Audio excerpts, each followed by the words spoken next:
ఎగ్జిబిషన్కి ఇది 37వ సంవత్సరం జరుగుతున్నటువంటి బుక్ ఎగ్జిబిషన్.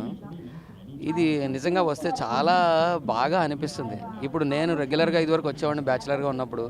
ఇప్పుడు మా అమ్మాయికి కూడా పుస్తకాలు చదవడం అనేది చాలా ఇష్టం. దానికోసం ఇప్పుడు వచ్చినప్పుడు ముందు కవుల పేర్లు చూస్తుంటేనే చాలా సంతోషంగా ఉంటుంది. ఎంట్రన్స్లోనే మామిడి హరికృష్ణ గారు ఆయన సంపాదకత్వంలో వచ్చినటువంటి పుస్తకాలు అవి తెలంగాణ చరిత్ర గురించి, తెలంగాణలో ఉన్నటువంటి కవులు రాసినటువంటి ఆ పుస్తకాల గురించి కానీ, లోపల దాకా వస్తే బాలగోపాల్ గారు రాసినటువంటివి, ఈ పుస్తకాలన్నింటినీ జనాలు ఇంట్రెస్టింగ్గా వాటిని చదవడం అనేది ఒక పుస్తక ప్రియుడిగా నాకు చాలా ఇష్టం. మా నాన్న కూడా అద్దేపల్లి రామ్మోహన్ రావు గారు ప్రముఖ కవి విమర్శకులు. నాకు కూడా అందుకనే బహుశా పుస్తకాలు చదవడం అనేది ఇంట్రెస్ట్ అయిందేమో. అందరూ రండి, తప్పకుండా ఈ సద్వినియోగం చేసుకోండి దీన్ని అవకాశాన్ని. ఈరోజు ఒక పుస్తకావిష్కరణ కూడా ఉంది. ఇలా రోజు జరుగుతూనే ఉంటాయి ఏదో ఒక పుస్తకావిష్కరణ అలాంటివి.